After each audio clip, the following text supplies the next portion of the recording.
शहजाद साहब, ना पंजाब में पीपल्स पार्टी मरियम नवाज की ज़रूरत है और ना सिंध में मुस्लिम लीग नून मुराद अली शाह की ज़रूरत है, मगर विफाक में चाचा की हुकूमत के लिए पीपल्स पार्टी नागज़ीर ज़रूरत है।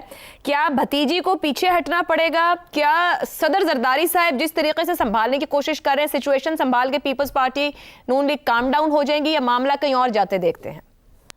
वो क्या कहते होते हैं हसन साहब, मैं भी कितना अजीब हूँ, इतना अजीब के बस वो वाली बात है। देखिए, ये इनको जोड़ा किसने है? समद बॉन्ड ने। समद बॉन्ड ने, ठीक है जी। बिल्कुल। तो समद बॉन्ड तो आपको पता है कि जोर का जोड़ है, वो तो कभी टूट ही नहीं सकता। और अगर किसी वक्त कोई कोशिश की जा रही है तो फिर ये कोशिश की जा रही होगी कि समद बॉन्ड को किसी तरीके से फिर से दोबारा से कहा रिफ्रेश करो थोड़ा सा। ये अक्टूबर नवंबर का जो महीना है ना, ये 2 महीने बड़े खतरनाक हैं पाकिस्तान की तारीख के अंदर। सही कह रहे हैं। और ये जो ठंड है अक्टूबर नवंबर की, ये बहुत पहले, अगर जैसे इस बार तो बहुत पहले शुरू हो गई है, वरना ये आहिस्ता आहिस्ता बढ़ती जाती है और खासतौर पर इन 2 माह के अंदर तो बहुत आखिर में जाके तंग कर देती है, नवंबर के आखिर में जाके। तो उसके लिए जरूरियात बहुत ज्यादा है। जरदारी साहब पीएचडी हैं सियासत के। यस। उनको पता है कि कुछ ना कुछ तो हासिल करना ही पड़ेगा। अब वो इक़्तिदार है जिससे काम शुरू किया जा सकता है, लेकिन बाद में सौदा भी किया जा सकता है किसी भी चीज के ऊपर। सौदा सिंध के हक में भी हो सकता है, वहां के वडेरों के हक में भी हो सकता है, वहां के हुकूमतों के हक में भी हो सकता है, वहां के जो भी जिसका भी चाहे। लेकिन स्टार्ट शुरू तो करें, शुरुआत तो करें इक़्तिदार से। अब देखिए, चाचू जो हैं या शहबाज शरीफ साहब, हमारे prime minister, respected prime minister, वो जो है वो इस वक्त पूरा मेला लूटने के चक्कर में, और मेला लूट रहे हैं। और वो मेला जब लूट रहे हैं तो ऐसे मौके पे जितना डिले करेंगे आप, 2 महीने 6 महीने और देंगे, वो पता नहीं कितने दौरे करके कितने और मेले लूट लेंगे और कितना पक्का कर लेंगे अपनी उस शहजाद साहब, मेले वो जिस तरह लूट रहे हैं, फिर वो तो बादशाह बने बैठे हैं ना इस वक्त। तो आपको लगता है उन्हें कोई थ्रेट है? इसलिए अभी जब वो शुरुआत में है तो अभी ही कोई बात पक्की कर ली जाए। अच्छा। यानी इक़्तिदार का क्या तरीका हो सकता है? ये हो सकता है कि 2.5 साल आप कर लीजिएगा, 2.5 साल हम कर लेंगे, वरना इस निजाम को खतरा हो सकता है। पहली बात तो ये हो सकती है।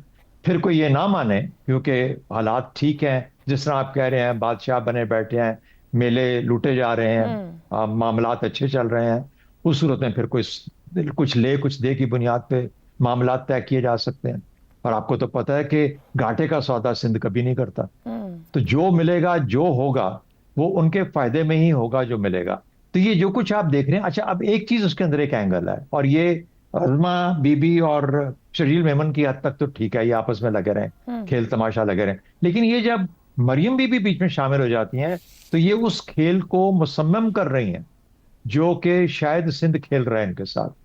यानी जितना ये सामने नजर आता है कि इतनी लड़ाई हो रही है और इतनी कशीदगी हो रही है, उतने रेट्स बढ़ते जा रहे हैं स्टॉक एक्सचेंज के अंदर। सोने की कीमत आपको पता है वैसे ही बहुत बढ़ गई है, स्टॉक्स भी बहुत ऊंचे जा रहे हैं। इस तरह की कैफियत के अंदर जब आप माल लेने जाते हैं, कोई माल खरीदने जाते हैं, तो कीमत बहुत ज्यादा लगती है। तो मेरा ख्याल है मरियम बीबी ये कर सकती हैं कि थोड़ा सा अपने काम पे ज्यादा तवज्जो दें। वो जो कर रही हैं ठीक कर रही होंगी, अच्छा कर रही होंगी, उनको जवाब देने की क्या जरूरत है? वो क्यों किसी और के स्टॉक्स को बढ़ा रही हैं? क्यों उस किसी की वैल्यू को बढ़ा रही हैं? बजाय उसके अपने काम पे जो कर रही हैं करें। लोग इस वक्त परेशान हैं, उनकी दिलजोई करें, उनकी मदद करें। लेकिन इस खेल में अगर खेलेंगी सियासत के अंदर, तो एग्जैक्टली उन लाइंस पे चल रही हैं जिस तरीके से जरदारी साहब चाहते हैं कि ये चले। ठीक हो गया। तो मेरा अपना ख्याल ये है कि बात कहां से कहां शुरू हुई, सर्दियों से शुरू हुई, अक्टूबर नवंबर से, और फिर नवंबर से समद बॉन्ड, और फिर समद बॉन्ड से फिर मामला लेजिस्लेशन या कोई और मामला, और उसके बाद फिर अगर वहां पे कुछ मामला तय नहीं होता और जल्दी कर लिया जाए जितना उतना अच्छा है, वरना ये नवंबर के शुरू में भी हो सकता था। तो मेरा अपना ख्याल है कि जो नजर आता है वो ऐसा नहीं है जो कि जिसके बारे में हम बात करें। जो असल चीज है वो शायद इसके पीछे और छुपी बैठी। ठीक हो गया जी। शहजाद साहब कह रहे हैं तो उसके मुताबिक मैं ये समझी हूँ, स्टॉक एक्सचेंज की साइंस तो बहुत टेक्निकल है, नहीं समझा जा सकता। इसी जोड़ को अगर रिफ्रेश कर दिया जाए तो फिर तोड़ जरा मुश्किल हो जाता है। बेहतर है कि अपने अपने दायरे में रहकर ही सफर जारी रखा जाए। रजा रूमी साहब, नवाज शरीफ और शहबाज शरीफ से मुलाकात में पीपल्स पार्टी से सीज फायर पर इत्तेफाक हुआ। शहजाद साहब ऊपर एक मशवरा दे रहे हैं सीएम पंजाब को, उस सीज फायर के इत्तेफाक के बाद अस्मा बुखारी साहिबा की जो जारहाना अंदाज और एक्सप्रेशन हमें सुनने को मिला है, क्या मरियम नवाज किसी नई हिकमत अमली पर है या कोई नई पॉलिटिकल स्ट्रेटेजी है उनके पास इस सिचुएशन को हैंडल करने को? आयशा, बात कुछ इस तरह से है कि आपके जो पहला सवाल था मैं उसी की तरफ आता हूं कि क्या वाकई ही इनके दरमियान मामलात जो है वो खत्म हो जाएंगे या ये कोई ब्रेकअप का इम्कान है। तो ऐसा तो नहीं होगा।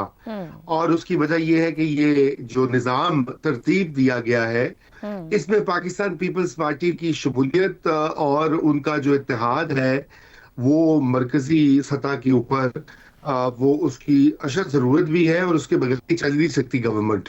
तो अगर कोई इसमें मजीद मामला खराब होगा तो फिर शहबाज शरीफ साहब की वज़ारत उज़्मा जो है उसको बिल्कुल खतरा है। और ये ना वो अफोर्ड कर सकते हैं ना उनको लाने वाले अफोर्ड कर सकते हैं।